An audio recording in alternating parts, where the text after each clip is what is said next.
ho aminareo rehetra ny ry havana malala ny fahasoavana mampiadanana avy amin'Andriamanitra ray sy Jesosy Kristy Tompo. Amen. Miarabantsika mpianakavy ny finoana rehetra ry havana malala mahatratra ity anio alahady fa 20 ny volana Jona 2024 ity. Miaraba manokana ny ray mpianakaviana rehetra mahatratra ny fetin'ny ray. Isy ny fotoana manokana atserovana mambavaka antsika ray amin'ny asa vavolombelona anio. Anio ariavako amin'ity alahady maraina ity, alahady natokana ho an'ny sampana vokovoko-manga sady alahadin'ny Baiboly raha teo. Ary dia mbola miaina hatrany koa isika aloha hevitra manao hoe mihavana ao amin'ny Tompo. Ndeha ary sika riavana ideran'Andriamanitra amin'ny alalan'ny Salamo 570 ny 9 hatramin'ny 7 tapany voalohany hatreo amin'ilay hoe ary olona fiandriny sy ondry tandremany isika. Salamo 570 ny 9 hatramin'ny 7 tapany voalohany aorian'izay ny hira fanampy ny 7 9 sy ny 10. Aoka iara-mitsangana isika. Iaraka hamaky ny salamo isika amin'ny anaran'ny Tompo. Avia aoka isika ioboan'i Jehova, aoka isika hanao fefifaliana ho an'ny vatolampy famonjenantsika, aoka akeo anatrehany amin'ny fiderana isika, aoka hanao fefifaliana ho azy amin'ny fiherana isika. Fa Andriamanitra lehibe Jehova ary mpanjaka lehibe ambony Andriamanitra rehetra izy. Eo an-tanany fitoerana lalina amin'ny tany, ary azy ny tendrombohitra avo, azy ny ranomasina fa izy no nanao azy, ary ny tany maina dia noforon'ny tanany. Avia ka aoka iondrika sy akohaka isika, aoka isika andohalika ao anatrehany Jehova mpanao antsika, fa izy no Andriamanitsika ary olona fiandriny sy ondry tandremany isika. Amen. Amen.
Hivavaka isika. Andriamanitra rainay any an-danitro, misaotra anao izahay fa tompony tompo sy mpanjaka ny mpanjaka ianao.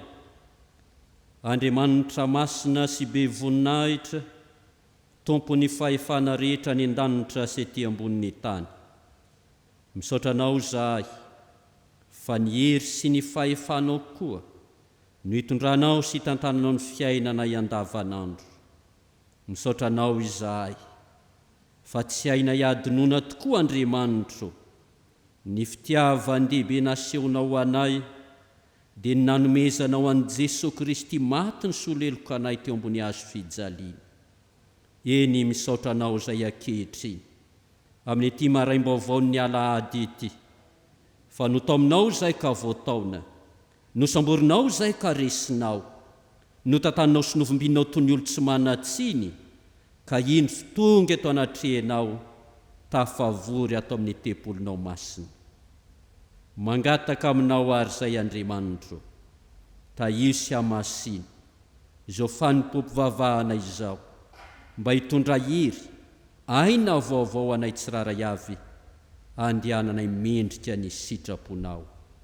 Amin'ny anaran'i Jesosy Kristy lohan'ny fiangonana, Tompo sy mpamonjy anay, no anandratana izany vavaka izany. Amen.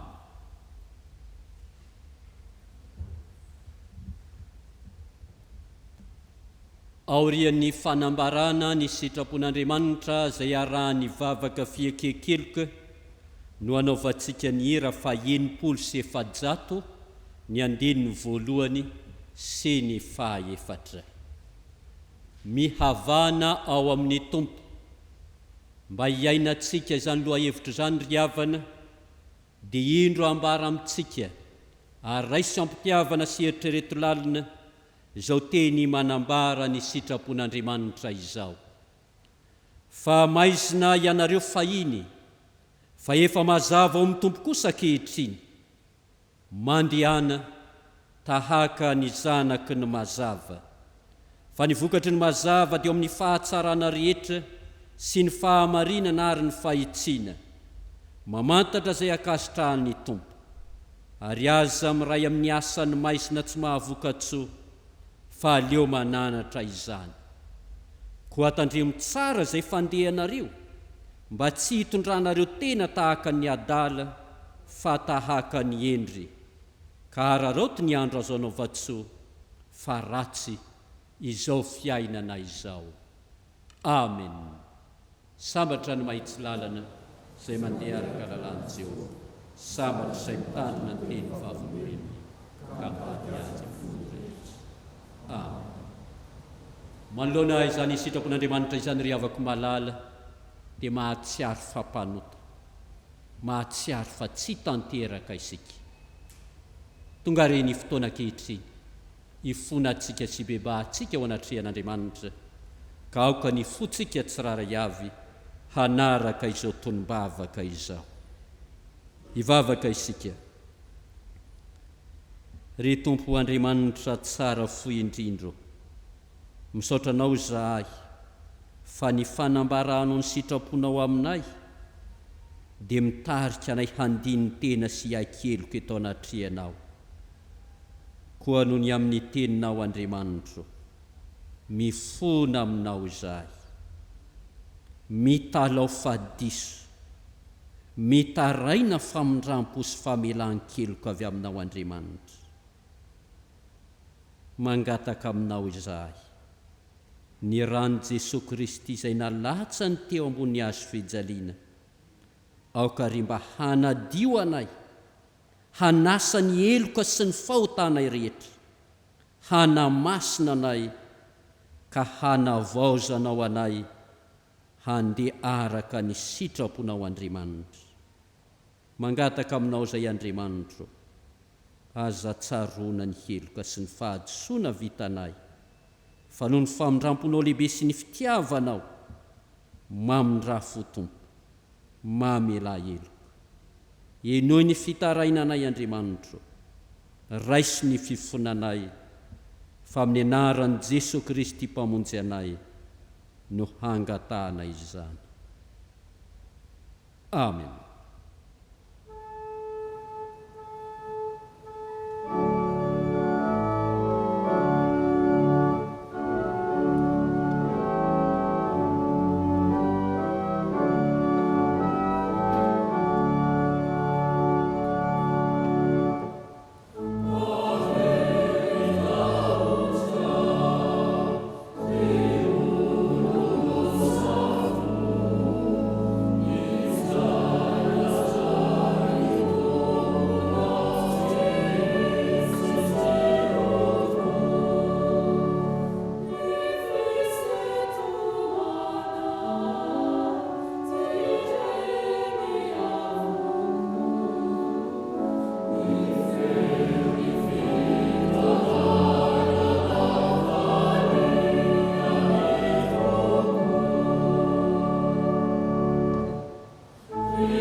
Re avako malala rehetra amin'ny tompo, miay no ny fitarainantsika Andriamanitra, mandray ny fifonantsika izy.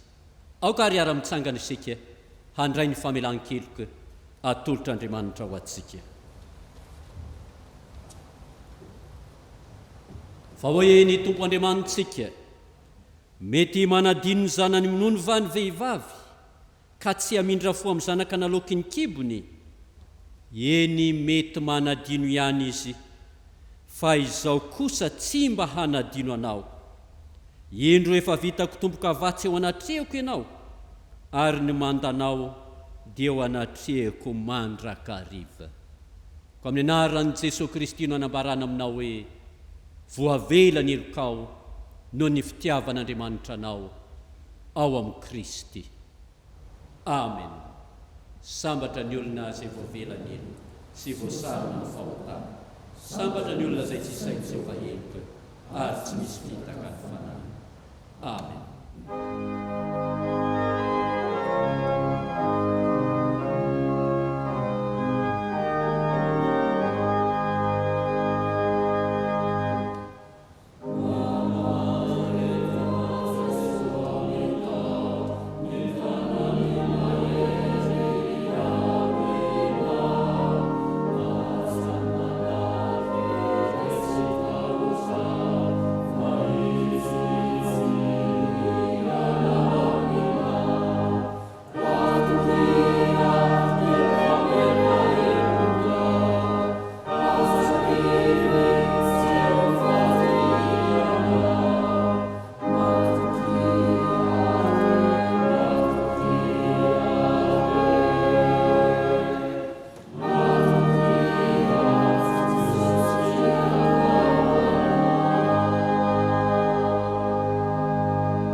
Fanekempinoana laharana fahatelo no anambarantsika rehetra ny finoantsika.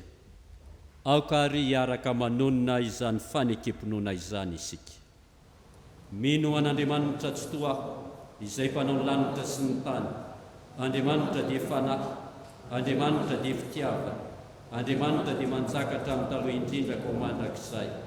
Andriamanitra dia mampiseho ny fitiavany antsika, fa fony mbola mpanota isika dia maty hamonjy antsika Kristy.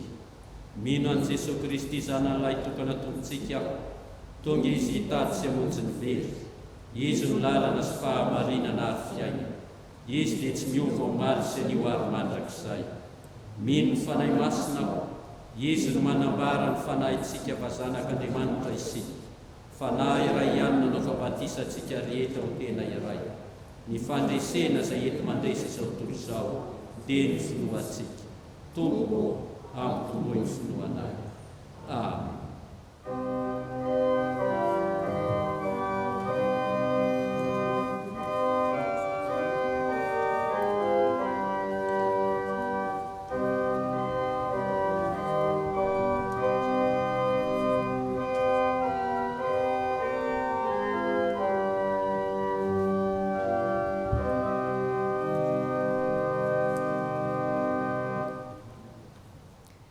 Mbola miarabantsika rehetra indray amin'ny anaran'ny Tompo. Ny sampana sekoly dia faly manolotra ny tenin'Andriamanitra ato amin'ny fotoanan'ny ankizy sy ny tanora. Iaraka ivavaka isika Tompoko. Ry Andriamanitra rainay eo, misaotra anao izahay fa mbola nomenao indray izao fotoana izao. Ankehitriny ary Tompo, mangataka ny fanahy masinao izahay hitari-dalana anay, ary ahafantaranay izay tianao ambara aminay. Mitenena ary Jesosy Tompo malalo fa mihaino anao izahay. Amen. Ndeha ary sokafy ny baibolinareo ao amin'ny Timoty 2, toko 7, andininy 2. Amin'ny anaran'ny Tompo. Fa ny olona ho tia tena, ho tia vola, ho mpandoka tena, mpiavinavina, miteny ratsy, tsy manora reny, tsy misaotra, tsy manaja izay masina. Maro ireo toetra ratsy voalaza fa ho ataon'ny olona, fa ny ho tadidintsika an'io amin'ireo teny ireo dia izay voasoratra ao amin'ny Timoty 2, toko 7, andininy 2, manao hoe: fa ny olona tsy misaotra. Nisy mpangataka iray nanatona olona mpamily fiara, nijanona teo amin'ny sisin-dalana. Nitalao fatratra izy mba hanomezana azy vola. No tanisainy daholo izao karazana fahoriana izao. Hoy izy hoe: efa tamin'ny alina aho izao tsy nisakafo, marary ny zanako, sy ny sisa, sy ny sisa. Nalahelo azy ity mpamily, dia namoaka ny poketrany, na portefeuille izany. Nisy vola 1000 ariary sy 2000 ariary tao. Hitan'ilay mpangataka tsara izany, dia nomen'ilay mpamily ilay vola 1000 ariary. Inty ary ny anao fa ianao izany tsy nisakafo hatramin'ny alina. Toa tsy taitra akory anefa ilay mpangataka niteny hoe: maninona tsy io 2000 ariary io no omena? Isika ankizy, tanora na olon-dehibe koa aza, dia voan'izany. Indraindray manadino ny misaotra rehefa omeny ray aman-dreny na zavatra na vola, na rehefa omen'Andriamanitra valim-bavaka aza. Tandremo fa sao isika no lazain'ity soratra masina ao amin'ny Timoty 2, toko 7, andininy 2 ity manao hoe: fa ny olona tsy misaotra. Ndeha ary ataontsika ny hira 2:700 ny andininy 1.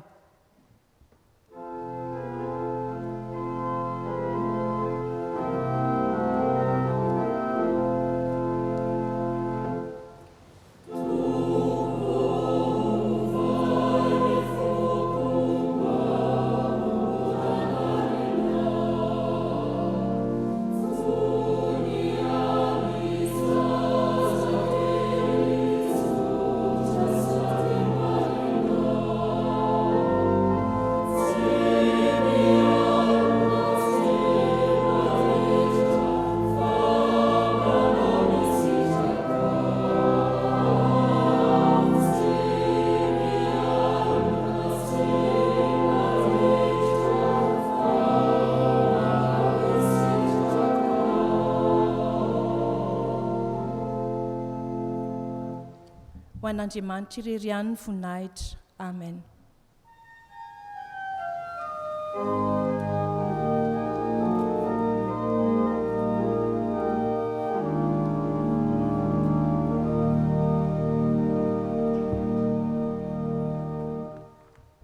Dia mpifaliana indray ry havana ny ara-manantsika rehetra amin'ny anaran'ny Tompo, ary hanolorana ny rarahan'ny fiangonana izay voaray anio.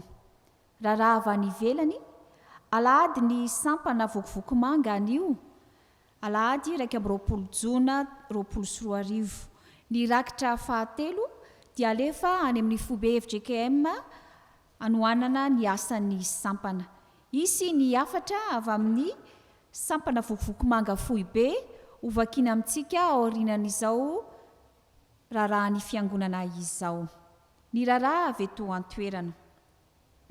Alahady fetiny iray anio, koa dia miarahaba ny iray rehetra ary mirary fifaliana sy fampaherezana avy amin'ny tompo ho an'ny ray rehetra. Mandritry ny asa vavolombelona dia isy ny fitondrana ambavaka sy fanamariana izany fotoana izany. Mahakasika indray ry havana ny fiainan'ny fiangonana dia tsy misy fiovana ny fandaminana rehetra izay fanolazaina tamin'itsika. Ankehitritsika dia amaky ireo rakim-pisaorana izay voaray. Olona iray manolotra rakim-pisaorana vola iray hetsy ariary izay mitsinjara toy izao. Ny 7 alina ariary dia atolotra ho an'ny mpitandrina Gersom. Ny 3 alina ariary dia atolotra ho an'ny mpitandrina Asina noho ny fetiny iray. Mampahery indrindra nareo amin'izao ady mafy atrehantsika izao. Mangataka ny hira FFPM 400 zany avantsika izany.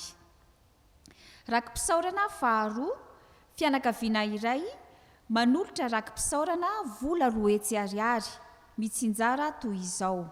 Ny 7 alina ariary dia atolotra ho an'ny mpitandrina Gersom Daniel. Ny 7 alina ariary dia atolotra ho an'ny mpitandrina Ravalomenjana Arilala ary ny 4 alina ariary dia atolotra ho an'ny mpitandrina Andria Parahasina noho izao fetiny iray izao. Mangataka vavaka ihany koa izany fianakaviana izany. Izay ry havana ny raharaha ny fiangonantsika dia ho an'Andriamanitra irery ny voninahitra. Amen.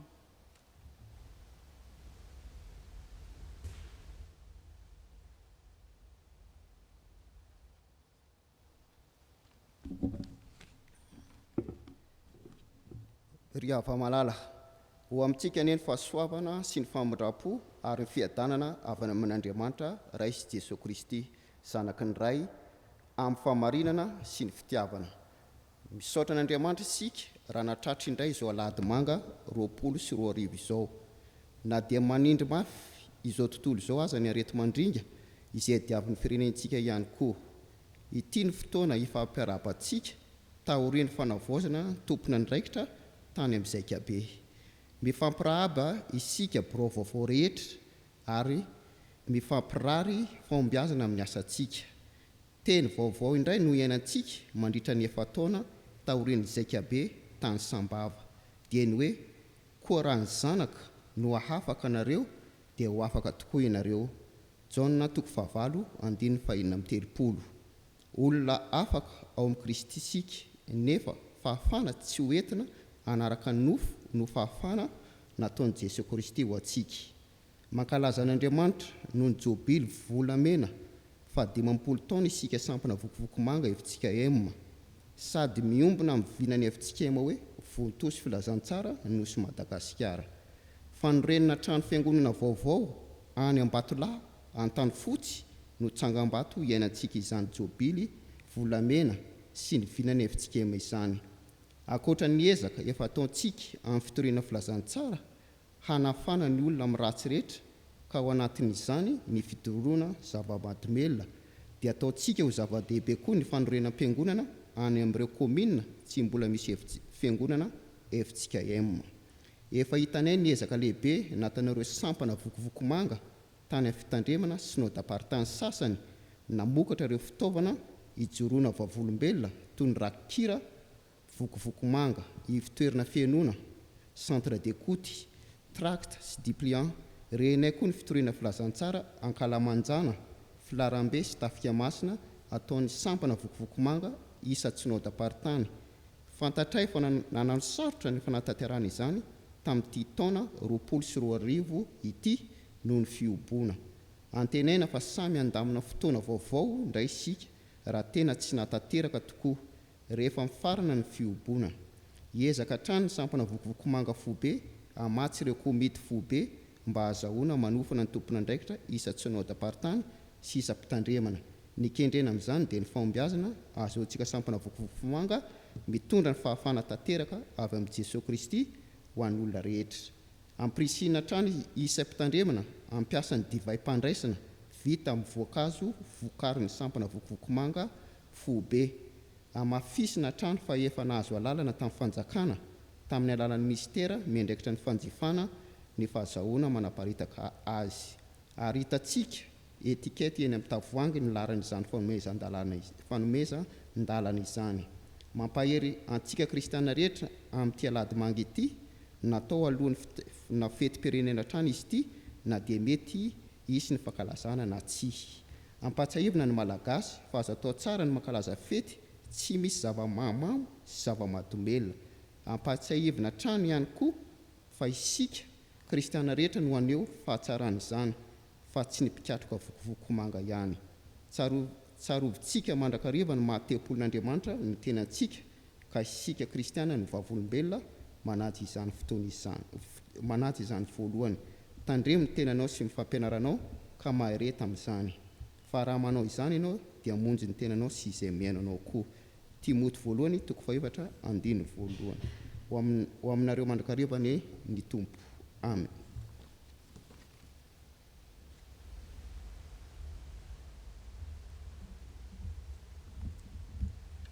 Nisy mpanompon'Andriamanitra anankiroa nanao kiraky mpisaorana teo ry havana mangataka ny hira 450 dia ataontsika izany hira izany ary trotro mambavaka ireo mpanompon'Andriamanitra ireo isika. Hira 450 ny andininy voalohany sy ny faharoa.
Ivavaka isika misaotra anao izay Andriamanitro noho ny amin'ny are-pahasoavana izay atobakao amin'ny fiainanay, ny fiainao sy ny fikarakaranao ny fiainanay isan'andro isan'andro.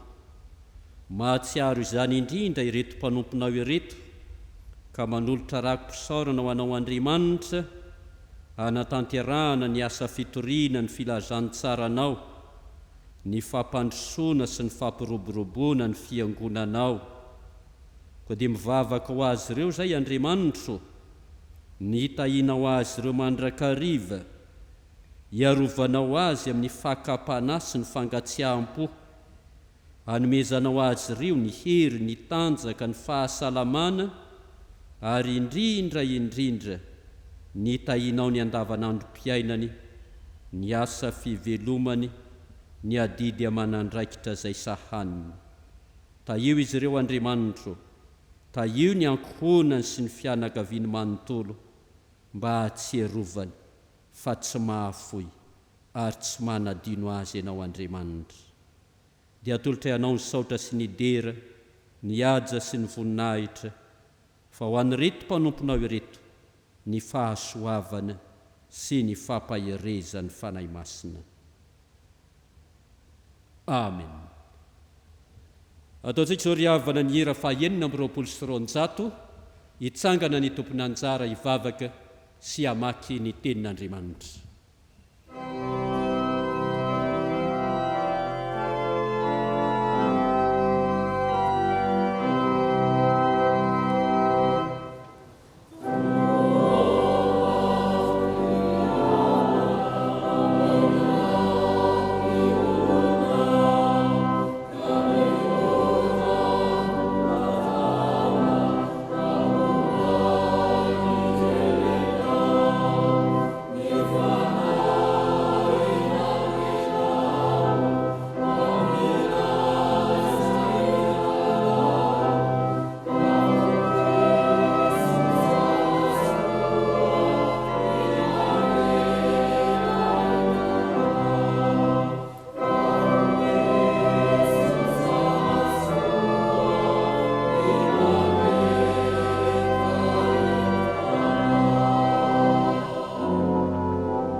Iaraka hivavakantsika tompoko.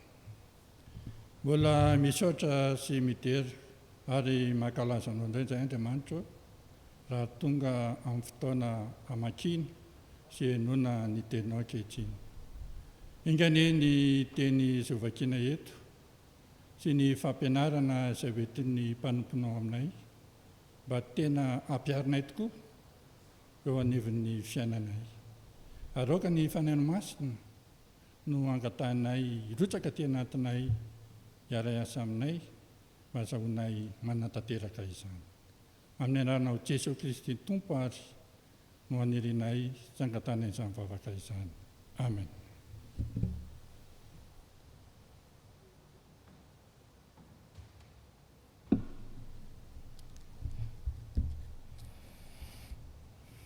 Iaraka maka ny teny soratra masina isika atompontsika ao amin'ny testamenta taloha, Zakaria 9 andininy 14 ka hatramin'ny 17 amin'ny anaran'ny Tompo.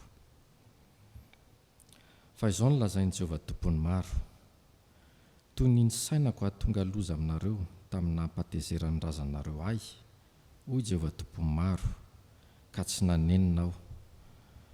Dia toy izany kosa no isainako anisoan'i Jerosalema sy ny taranak'i Joda amin'izao andro izao. Aza matahotra ianareo. Izao ny zavatra ataonareo, samia miteny marina amin'ny namany avy ianareo. Mitsara marina, eny, mitsara hahatonga fiadanana ao am-bavadinareo. Ary aza misy mieritreritra ao am-ponareo anisy ratsy ny namanareo ianareo. Ary aza tia fiainany antsitoa, fa izany rehetra izany dia alako, hoy Jehovah.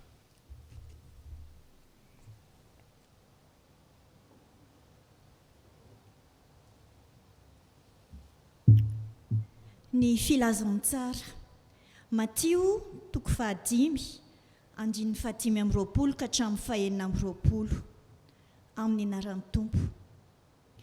Mihavana fangana amin'ilay mananady aminao raha mbola miara-dia aminy ianao.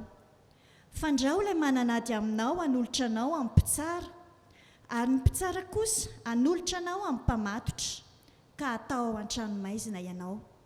Lazaiko aminao marina tokoa, tsy ho afaka ao mihitsy ianao ambara-pandonao ny vary iray fenty farany indrindra.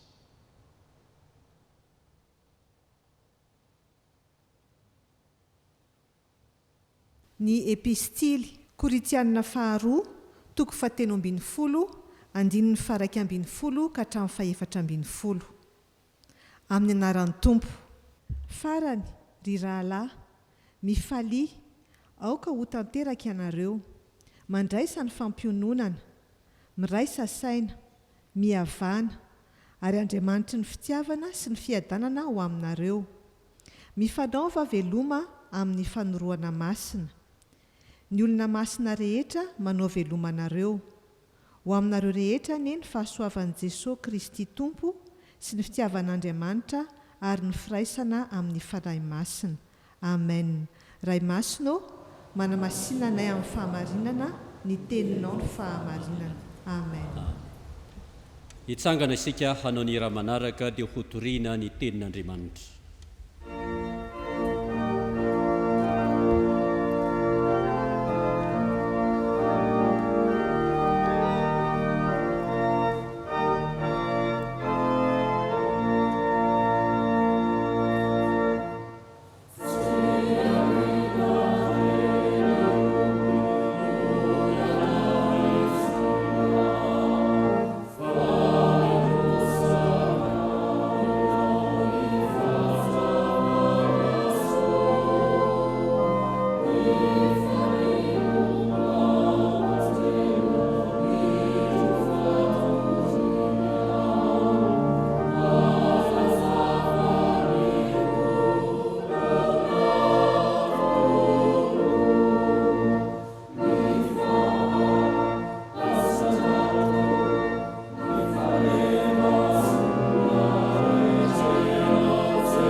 Mbola hiara ivavaka isika.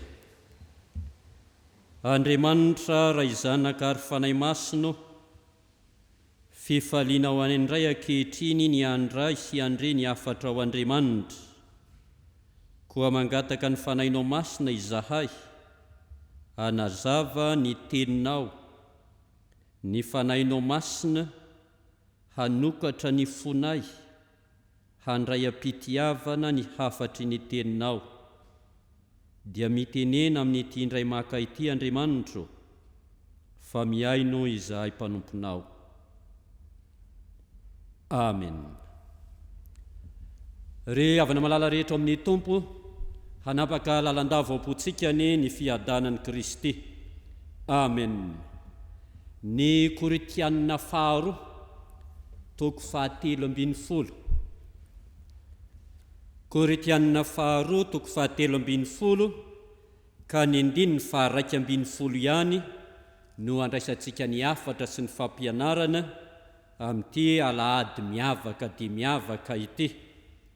Alahady miavaka satria alahady natokana ho an'ny sampana vokovoko manga, miady amin'ny fiparitahan'ny zava-pisotro mahamamo sy ny zava-mahadomelona. Alahady ho an'ny Baiboly koa anio, alahady natokana ho amin'ny fetin'ny ray ary alahady milohan'ny fetim-pirenena malagasy raha teo. Koritianina faharoa toko 7:10 ny 2:1 mivaky toy izao amin'ny anaran'ny Tompo: farany ry rahalahy, mifaly, aoka ho tanteraka ianareo, mandraisa fampiononana, miraisa saina, mihavana, ary Andriamanitry ny fitiavana sy ny fiadanana ho aminareo. Mamarana ny epistily anankiroa nosoratany Paoly apôstôly dia ny Koritianina voalohany sy ny Koritianina faharoa, epistily anankiroa nosoratana ho an'ny fiangonana tao Korinto. Ka eto amin'ity 7:11 toko 7:11 1:1 ity dia manao fehiteny amin'ny fananarana sy ny fampianarana be dia be amin'ireo epistily anankiroa ireo Paoly apôstôly, manao fehiteny ho amin'izany fampianarana sy fananarana maro samihafa zany izy, ka hoy izy hoe: farany mifaly, aoka ho tanteraka ianareo, mandraisa fampiononana, miraisa saina, mihavana, ary Andriamanitry ny fitiavana sy ny fiadanana ho aminareo. Azo zaraina anankiroa ry havana ity fehiteny ataon'ny Paoly apôstôly ity, dia ny fehiteny momba ny finoana sy ny fitondran-tena an-daniny, ary fehiteny momba ny fifankatiavana sy ny fihavanana ankilany. Voalohany ary ry havako, fehiteny momba ny finoana sy ny fitondran-tena. Hoy ny tapany voalohany amin'ity 2:1 ity: farany rahalahy, mifaly, aoka ho tanteraka ianareo, mandraisa fampiononana. Ny fiangonana tao Korinto no anisan'ny fiangonana tena nanahirana amin'ny Paoly apôstôly indrindra amin'izay fiangonana rehetrarehetra. Tena nahita fahasairanana be dia be Paoly apôstôly tamin'ity fiangonana tao Korinto ity. Korinto mantsy dia tanan-dehibe izay nifamezivezen'ny olona maro fa nisy seranatsambo anankiroa lehibe dia lehibe moa tao aminy, ary anisan'ny tanàna nandroso no ny orinasa vaventy be dia be tao aminy. Ny famafao daholo tao ny karazan'olona sy ny karazam-pandrosoana maro ny firoboroboana tamin'ny lafiny rehetra, ary dia ny roborobo fatratra tao Korinto ihany koa ny fitondran-tena tsy mendrika, ny faharatsiana maro samihafa, ny fahalovana, ny fanandratana, ny filan'ny nofo sy ny fitondran-tena tsy mendrika maro samihafa. Ary dia nampalahelo fa tafiditra tao amin'ny fiangonana tao Korinto izany faharatsiana maro samihafa sy ny fomban'izao tontolo izao izany. Amin'ny taratasy voalohany nosoratany Paoly, izany hoe ny Koritianina voalohany, dia tsy misalasala mihitsy ary mivantambatana, mitanisa ireo faharatsiana tafiditra ao anatin'ny fiangonan'ireo, ary tsy misalasala izy mitanisan'izany hitao tao anatin'ny fiangonana ny fiavonavonana, ny fijangajangana sy ny fimamona, ny fanompoan-tsampy, ary dia tezainy sy reseny lahatra ireo kristianina tafalatsaka amin'izany mba hiova, mba hibebaka, ary ho tonga amin'ny fiombonam-piainana amin'ny Kristy, iombam-pahamasinana amin'ny Kristy, ary tena hiaina ny finoana sy ny fahamasinana. Ary rehefa tonga eo amin'ilay taratasy faharoa na ny Koritianina faharoa indray dia efa hita kosa fa nahitam-boka n'ilay ezaka fitezahany Paoly ny fiangonana tao Korinto, ary efa nisy maromaro no mibebaka. Ary dia tonga eto amin'ity perikopa toko 7:12 2:1 ity isika dia fehezin'ny Paoly, izany fampianarana ny tondra fibebahana sy fiovana ho an'ny Koritianina izany, ka hoy izy hoe: mifaly ao amin'ny Tompo, mifaly ao amin'ny Tompo, aoka ho tanteraka ianareo, mandraisa ny fampiononana. Ity teny hoe mifaly ity ry havako malala dia fomba fiteny matetika ataon'ny Paoly apôstôly rehefa manoratra epistily izy: mifaly mandrakariva, mifaly ao amin'ny fanahy masina, mifalia ao amin'ny tompo. Izany hoe aoka ny fifalianareo ho fifaliana ao amin'ny Kristy, fifaliana ao amin'ny tompo, fifaliana mifanaraka amin'ny filazantsara, fa tsy fifaliana tahaka ny fanao izao tontolo izao, fifaliana vokatry ny filany nofo sy ny rehaka momba ity fiainana ity. Raha afaka malala rehetra amin'ny tompo, fetiny ray no atrehantsika ankehitriny, ho avy koa ny fetim-pirenena, na dia eo aza ny fahasairanana misy ankehitriny. Alahady ny vokovoko manga, ity alahady atrehantsika ity, sady alahady ny Baiboly. Aoka ny fifaliantsika, tsy ho fifaliana miaraka amin'ny zava-pisotro mahamamo. Aoka ny fetim-pifaliana ataontsika kristianina, mba ho fetim-pifaliana mifanaraka amin'ny filazantsara, araka ny tenin'Andriamanitra, izay asandra antsika avo amin'izao alahadiny Baiboly izao.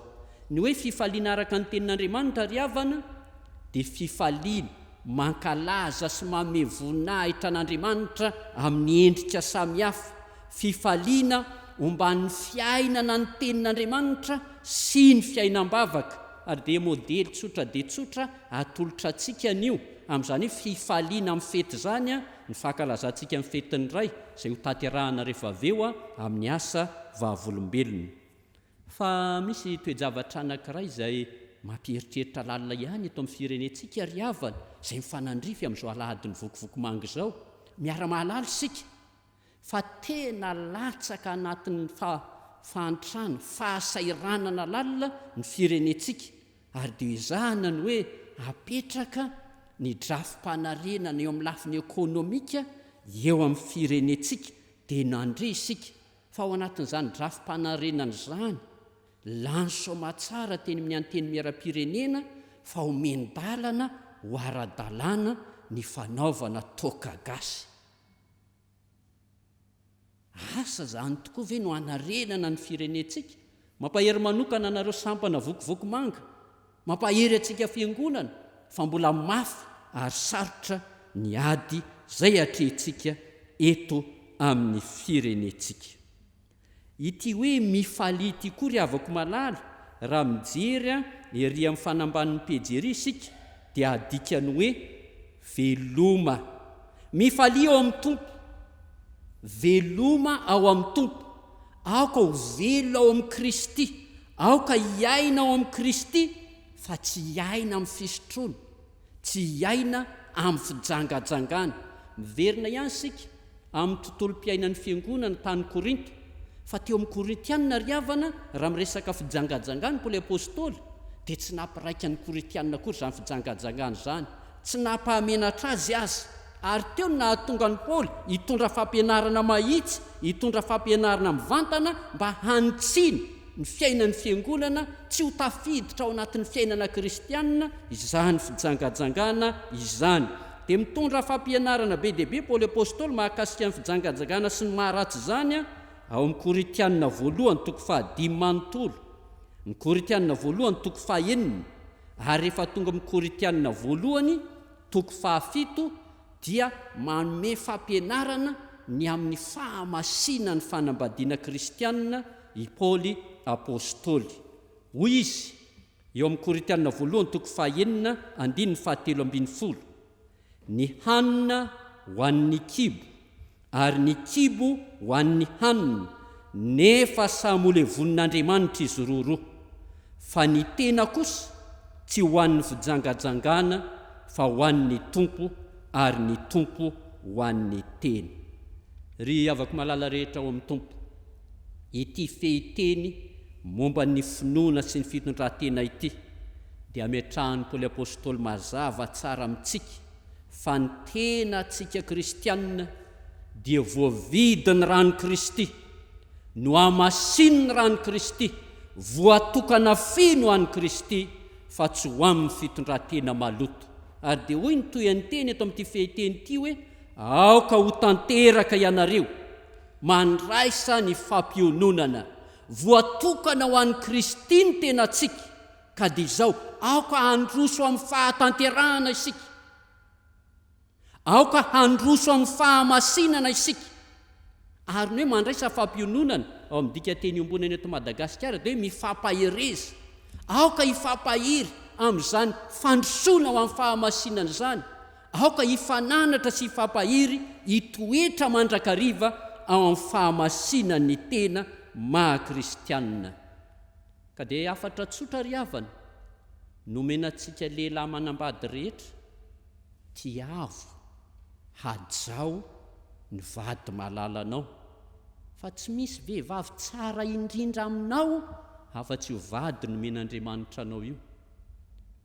Ary marina koa izany ho an'ny vehivavy tiavo hajao ny vady malalanao, fa tsy misy lehilahy tsara indrindra ho anao afa-tsy ho vady izay nomen'Andriamanitra anao io.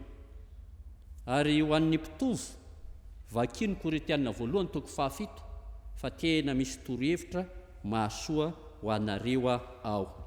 Izay ny fehiteny voalohany ry havana, fa ny fehiteny faharoa dia ny fehiteny momba ny fifankatiavana sy ny fihavanana. Hoy ny tapany faharoa amin'ity andininy faharaiky ambin'ny folo ity: miraisa saina, mihavana, ary Andriamanitry ny fitiavana sy ny fiadanana ho ao aminareo. Miverina ihany sika ry havako malala amin'ny tontolon'ny zava-misy tany Korinto, ka antony nanoratan'ny Paoly apôstôly reto epistily anankiroa mifampitoya ireto. Fa anisan'izay olana goavany amin'ny fitondrantena tsy mendrika izay dia mbola olana anankiray lehibe tamin'ny fiangonana tao Korinto, ny fizarazarana, ny fitsitokotokoana, ny fifampiandaniana. Nisy fizarana na atoko anakefatra tao amin'ny fiangonana. Dia misy ireo milaza hoe zay tariky Paoly, misy milaza hoe zay tariky Apôlôsy, misy milaza hoe zay tariky Kefasy, misy milaza hoe zay any Kristy. Amin'ny Koretianina 1:1 dia hitantsika izany fizarazarana izany. Antony anankiroa no nahatonga izany fizarazarana izany. Ny antony anankiray voalohany dia eo aloha ilay firiariana sy fiavonavonan'ny Koretianina ka nahasarotra ny fampiraisana sy ny fampiombonana. Fa teo dia teo indrindra ihany koa ny fandimbiasan'ireo mpitory-teny sy mpampianatra tonga tao Korinto, ka nahatonga ilay fampianarana tsy tena tafatoetra tao amponin'ny kristianina, fa ny anaraka ireo izay nitory sy nampianatra azy no nahafinaritra azy sy nahadevolana ny saina. Ary dia nisy ny fitsitokotokoana, nisy ny fizarazarana tao anivon'ny fiangonana. Vahaolana roa lehibe nentin'ny Paoly apôstôly nandravina izany fifampiandaniana izany, ka nampiraisana ny fiangonana, nampiombonana ny fiangonana, nampihavanana ny fiangonana. Ny vahaolana voalohany dia ny fampahatserovana ireto Koritianina ireto, ny fiantsoana azy sy ny fiainana ny tenin'Andriamanitra. Ampahatserovon'ny Paoly apôstôly ho an'ny kristianina fa olombo antso izy ireo, olona novidian'i Kristy tamin'ny rano izy ireo, ary matoa izy voantso ka tonga ao anaty fiangonana, tonga ho isan'ny kristianina, dia tsy noho ny safidipony, tsy noho ny fahaizany sy ny fahalalany, tsy noho ny toerana misy azy ao anaty fiarahamonina, fa matoa izy tonga ao anaty fiangonana, tonga ao anaty maha-kristianina, dia ny fiantsoan'Andriamanitra, ny fitiavan'Andriamanitra, ny fahasoavan'Andriamanitra izay tanteraka tao aminy. Ary rehefa tonga ao izy dia ny fiainana ny tenin'Andriamanitra eo ambany fitariany fanahy masina no manefy ny toe-tsaina hanana toe-tsain'i Kristy ho zatra amin'ny fanetretena sy ny fandeferana, mba ho lalana ho tonga amin'ny fihavanana sy ny fifankatiavana. Fitezam-panahy, fampahatserovana ny fiantsoana, fiainana ny tenin'Andriamanitra eo ambany fitariany fanahy masina, ka tonga hanana ny toe-tsain'i Kristy, zatra fanetretena, zatra fandeferana, zany loharanony fiombonana, loharanony fifankatiavana, loharanony fihavanana. Ny vahaolana faharoa ry havana nentina nampivondrona tsara nampiavana ny kristianina tao Korinto nentin'ny Paoly apôstôly, ankoatrany hoe fitezana sy fampianarana, fampahatserovana ny fiantsoana, fiainana ny tenin'Andriamanitra, dia tsapan'ny Paoly apôstôly tsara fa mila zavatra hita maso ihany koa ireto koritianina ireto, mba ahazahoana miaina tsara ny fanahy ny fifankatiavana sy ny fatoram-pihavanana. Ka dia asongadin'ny Paoly ato amin'izao soratra nampitainy ho an'ny koritianina reto ny mahazava-dehibe ny fanasan'ny tompo, lay endrika hita maso azo tsapaitanana anehoana ny fahasoavan'Andriamanitra tsy hitany maso. Amin'ny epistily rehetra dia ny epistily nosoratan'ny Paoly ho an'ny koritianina no mitondra fanazavana sy miresaka ny amin'ny fanasan'ny tompo. Koritianina voalohany 1:10, ny 7:10 ka 4:7. Io ilay fanasan'ny tompo, fanekem-pihavanana vaovao, mampihavana ny olona amin'Andriamanitra ary mampihavana azy amin'ny namany, mampihavana ny mpiray finoana rehetra, ary dia nampahatserovo ny Paoly apôstôly ny asarbidiny zany famantarana hita maso zany, ka nasainy ny homana fatratra fa tsy handraindray foana ny fanasan'ny tompo ny koritianina, nasainy nandiny tena aloha melohan'ny ombonana latabatra amin'ny tompo, fa izay no hampihavana azy amin'Andriamanitra ary sy ny fihavanana sy ny fiombonana ao anaty fiangonana. Ry koritianina, tsarovy fa efa nandray ny fanasan'ny tompo ianareo, ka rehefa mandray zany fanasan'ny tompo zany ianareo dia tsarovy fa Kristy no velona ao anatinareo, ny rany no mikorina ao anatinareo, ary zany no azahoanareo antoka fa Andriamanitra ny fitiavana sy ny fiadanana no ao aminareo. Ry avako malala rehetra ao amin'ny tompo, tsy ho an'ny fiangonana tany Korinto ihany zany afatra izany, fa ho antsika fiangonana izay manatrika etona ihany koa, ho an'ireo izay ao amin'ny akany eo ambony ao, ho an'izay any amin'ny faritany, ny any ampitan'ny ranomasina, manerana ny vazatany rehetra. Tsarovy ry havako, hevery ny fiantsonantsika, hevery ny fitiavan'Andriamanitra antsika, ka nahatonga antsika ho anisan'ny fiangonana, ahatonga antsika ho kristianina. Tsy ny herintsika izany, tsy fahaizantsika izany, fa fitiavan'Andriamanitra manokana ho antsika, fitondran'Andriamanitra ho antsika, noho ny fitiavany sy ny fahasoavany namonjy antsika.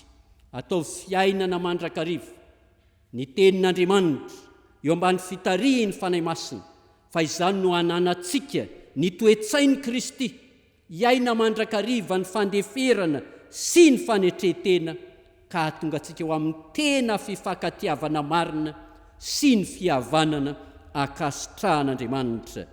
Ataovy ho zava-dehibe ny fanasan'ny tompo, raiso amin'ny fanahy mendrika, mba havita fihavanana antsika amin'Andriamanitra sy hampihavana antsika kristianina manontolo. Ahatserovantsika fa tsy isika tsony ny velona, fa Kristy ny velona ao anatintsika, ary Andriamanitra ny fitiavana sy ny fiadanana ho amintsika. Dia ho an'Andriamanitra ny voninahitra mahereza ry havana. Amen.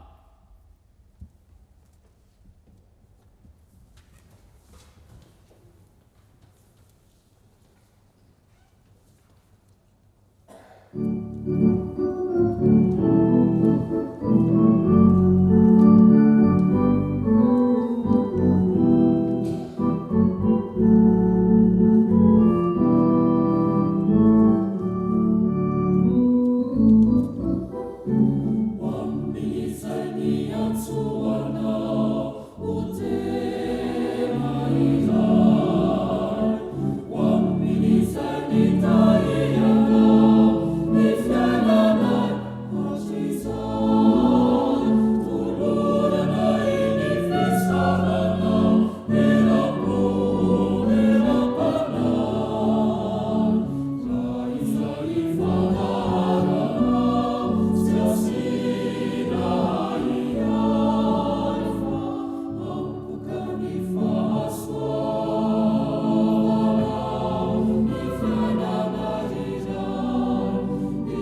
Ivavaka isika ry havana. Isaoranay ianao Andriamanitra ny amin'ny teninao nampitondrainao mpanomponao. Teninao izay mampatsiahy anay fa ny mpino kristiana dia mpino mandeha amin'ny fahamasinana, amin'ny fahamasinana toetra, ary indrindra miombina ao amin'ny fanahy iray dia ao aminao Andriamanitra izany. Isaoranay ianao Tompo fa noho ny fitahiana sy ny fahasoavana natobakao teo amin'ny fiainanay dia afaka manavao ny fanoloran-tenanay izay ankehitriny, ka indreto izay manolotra ny tenanay andeha ny fahamasinana sy ny fahitsiana araka ny teninao isan'andro, ary indrindra ampanjaka ny fanetretena sy ny fiombonana araka izay efa nampianarin'ny kristianay. Ankehitriny izay Andriamanitra dia mahatsiaro indrindra ity andro natokana ho an'ny ray ity, mivavaka ho an'ny ray rehetra izay maneran-tany, ny amin'ny adidy sy andraikitra nomenao azy ireo, amin'ny fiahinany izy tokantranony, ary indrindra ny fitaomana ireo vady aman-janany anatonanao Andriamanitra ho amin'ny finoana. Dia niherinao Jesosy Kristy nampitoera amin'ny ray rehetra mba ho fanilo sy fahazavana tokoa an'izy ireo eo amin'izay toerana nametrahanao azy. Mivavaka koa nefa izay Tompo ho an'ireo izay efa tsy ao intsony ny rainy fa nandao azy ireo. Atao fitsapan'izy ireo Andriamanitra fa ianao no ray tsy mba mandao na amin'inona na amin'inona, ka feno fiadanana sy fifaliana trany izy ireo amin'ity andro manokana ity. Ka amin'izay rehetra ilainy Tompo, aoka ianao ameno azy amin'ny fifaliana. Tsaroana tokoa Andriamanitra fa andro natokana ho an'ny Baiboly ny anio dia mivavaka izahay ho amin'ny fanaparitahana izany teninao izany manera-tany sy manerana ity nosin-drazana ity. Misy ireo mpanomponao natsoinao manokana ho amin'izany asa masina izany, koa mametraka azy ireo izay Tompo mba ho fenonao ny hery tsy hanatahotra manoloana amin'ny fahavalo, ahatanteraka soamantsara ny iraka mpanaovinao azy ireo dia ny fizarana ny teninao isa-tokantrano. Izahay koa Tompo ny malagasy rehetra mba handray izany teninao izany hoeti miaina, hoetina mialika ny sarotra rehetra, fa tsy misy afa-tsy ny teninao Andriamanitra no vahaolana ho anay. Koa mivavaka izay Tompo ho an'ny tokantrano malagasy rehetra ao anatin'izao vanim-potoana iainana izao, mba ho tahinao, ho fenonao fahasoavana, ka halalanao Andriamanitra, hisaotranao amin'ny zavatra rehetra, ary hampatsiahivinao fa efa nanolotra an'i Jesosy Kristy ianao ho famonjena ny tokantrano rehetra. Dia mino izay fa tsy ho ataonao diso anjara ho amin'izany ity firenena ity. Tompo, ankehitriny izay dia mivavaka ho an'ny fiangonanao amin'ny asa masina nandranao azy, dia mivavaka izay ho an'ny mpitondra ny fiangonan'i Jesosy Kristy eto Madagasikara, ny filohan'ny fiangonana, ireo mpiandraikitra foibe, ny président synodaly sy ny mpitandrina rehetra ary ny mpino rehetra. Ampimbony izay Tompo, ampimbony amin'ny herinao mba hahafahanay manohitra amin'ny fakapanahy rehetra sy ny faharatsiana rehetra izay manjaka eto amin'ity firenena ity. Vavaka manokan'izay ho an'ny sampana vokovoko manga, ianao Tompo no hanafihery azy ireo amin'ny adidy makandiry izay napetraka ao eo atsoron'izy ireo. Ataovy mivoaka ho mpandresy Tompo ny fanainao masina n'olotsaina amin'izany ady hatrehan'izany, ka hanory lalana azy hampandresy azy ianao. Ankinina fianao aminao koa Tompo ny ho avin'ny tsiraray avy amin'ny fianarana, amin'ny asa, amin'izay rehetra fanindriana lalina ny ampona ihany, dia no Tompo Andriamanitray no hamaly vavaka anay. Tsaronay ireo havanay any an-tokantrano manaraka izao fotoana izao. Ataovy tanteraka ny fifaliany Tompo, ka ho fiombonana masina isy ny fiadanana, ny fanarahana izao fotoana tanterana isan'alahady izao. Mino izay Andriamanitra fa izay rehetra tsy voatony ny vavanay, kanefa fantatrao fa mahasoa anay, dia ho atolotra ho anay izany, satria fantatray fa tianao izahay. Ary ianao raha teo nefa ny tenen'ny zanako sy ny asan'ny tanako, dia aoka ho adidiko ihany. ko amin'ny fifaliana ary Andriamanitro ny ombonanay amin'ilay vavaka efa nampianaran'i Jesosy Kristy anay manao hoe raha ny ao izay ny an-danitra ho amasina ny anaranao ho tonga ny mifanjakanao ataony ny sitraponao ety an-tany tahaka ny an-danitra mionay ny mianana saza aminay ary mamelana elokay tahaka ny amelanay izay meloka taminay ary izay mitorana ny fakapanahy manafahana amin'ny ratsy anao ny fanjakana sy ny hery ary voninahitra manakizay. Amen.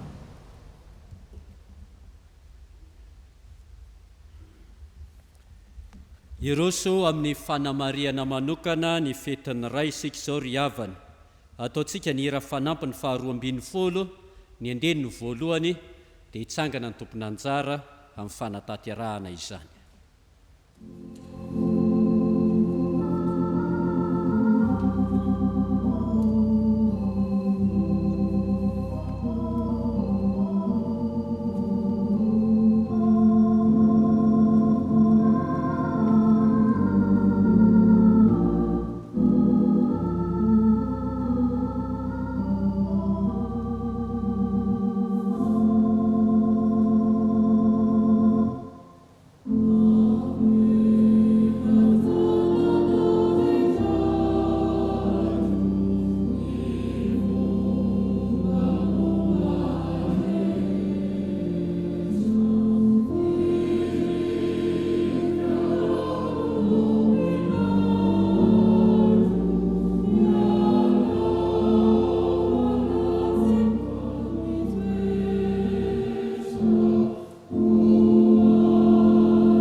Tonga eo amin'ny fotoana ny asa vavombelona isika izao ry havana dia ny fiarabana ny iray koa dia manasa ny iray rehetra izay tonga eto mba hitsangana ankehitriny. Fiadanana ho anareo izany tenin'ny tompo tamin'ny mpianatra izany no hiarabananareo iray rehetra anio. Fifaliana ho anay reny sy ny zanakareo no mirary soa ho anareo amin'izao andro izay ahatserovana anareo izao. Ny iray no loham-pianakaviana, mivavaka ho an'ny ankohonana, mitarika, mamelona, mananatra, miaro, mitsabo, mikapoka, manambitamby, miay ary manoro lalana. Mankahery anareo zahay amin'izany adidy lehibe izay napetraky ny tompo aminareo sy hiantsoroanareo izany. Hiadana sy ho sambatra eo anivon'ny tokantrano ane ianareo, ho ray matahotra an'Andriamanitra, ray tia fahamarinana sy fahitsiana eo anatrehan'ny tompo. Ka ny voasoratra ao amin'ny Salamy 8:20 no tsodrano izay atolotray ho anareo izay mivaky toy izao amin'ny anaran'ny tompo. Sambatra izay rehetra matahotra an' Jehova dia izay mandeha amin'ny lalany. Hoaninao tokoa ny asan'ny tananao, sambatra sady ambinina ianao. Ny vadinao dia tahaka ny voaloboka mahavokatra ao anatin'ny tranonao, ny zanakao dia tahaka ny zanak'oliva manodidina ny latabatrao. Indro, fa toy izany no hitahiana izay lehilahy matahotra an' Jehova. Hitahianao avy any Ziona ane Jehova, ary ho faly ahita ny fahasoavan'ny Jerosalema ane ianao amin'ny andro rehetra izay iainanao. Eny, ahita ny zafinao ane ianao, fiadanana ho amin'ny Israely. Dia ho tanteraka aminareo tokoa izany tenin'Andriamanitra izany. ary amafisina ry havana ho tanteraka aminareo ihany koa ny teny izay avy notoriana tamin'ntsika teo ka ho tanteraka amin'ny fifankatiavana sy ny fihavanana ianareo ray amin'ny fanatrehtena sy ny fahamasinana dia misaotra ny tompontsika amin'izao fotoana izao ankehitriny dia afaka mipetraka ianareo izao kosa indray dia hitsangana ny vehivavy sy ny ankizy rehetra izany dia hotariany sampana dorikasy hitondra ambavaka ny ray rehetra isika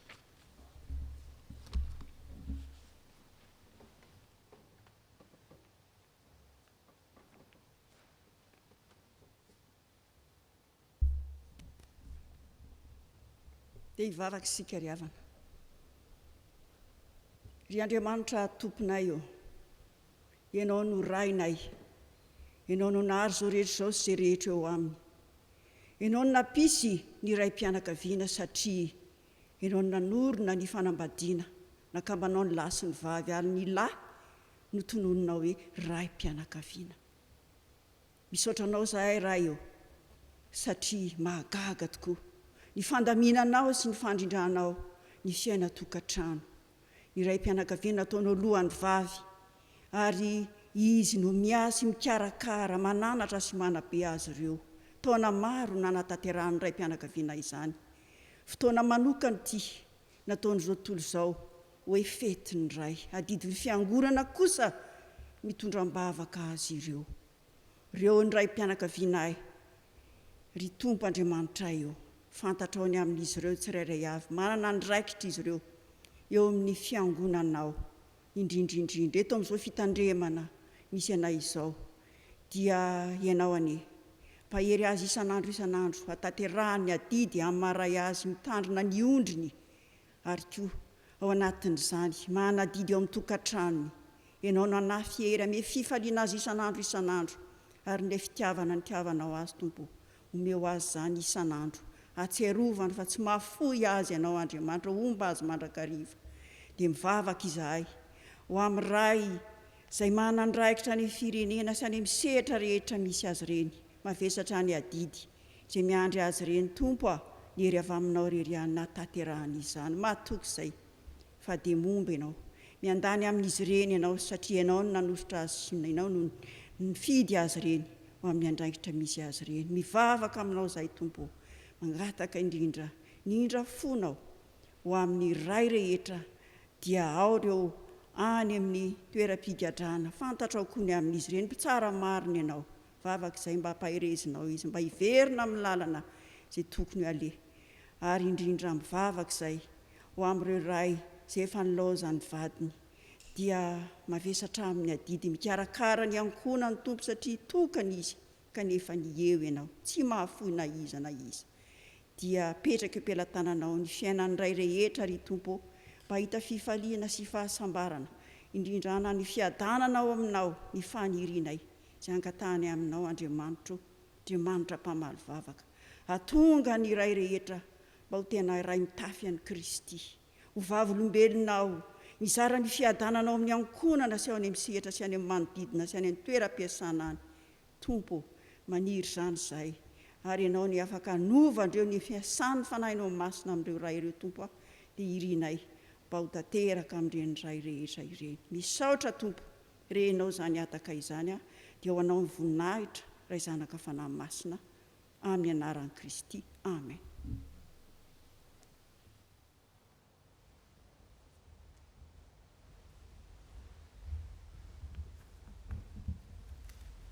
dia misaotra an'Andriamanitra isika ry havana na tanteraka ny fanompoam-pivavahana androany misaotra anareo reny sy ankizy rehetra ny arabanay ray manokana dia samy ho tahin'ny tompo anesika mianakavy hamakivaky finaritra mba ny fahasoavan'Andriamanitra ity herinandro vaovao ity sy ny ho avy mitsingeringerina rehetra hamarana ny fotoana isika ry havana ny hira fa 4:7 no ataontsika dia ho apetraka ny tsodrano aoka hiara-mitsangana isika.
ho tanteraka aminareo rehetra ny nitsodrano izay tononona amin'ny anaran'ny tompo. Hitahy anareo aniny tompo ka hiaro anareo. Hampamirapiratra ny tavany aminareo aniny tompo ka hamindra fo aminareo. Hanandratra ny tavany aminareo aniny tompo ka hanome anareo ny fiadanana. Koa mandehana amin'ny fiadanany tomponareo. Amen. Petraka mivavaka mangina ianareo.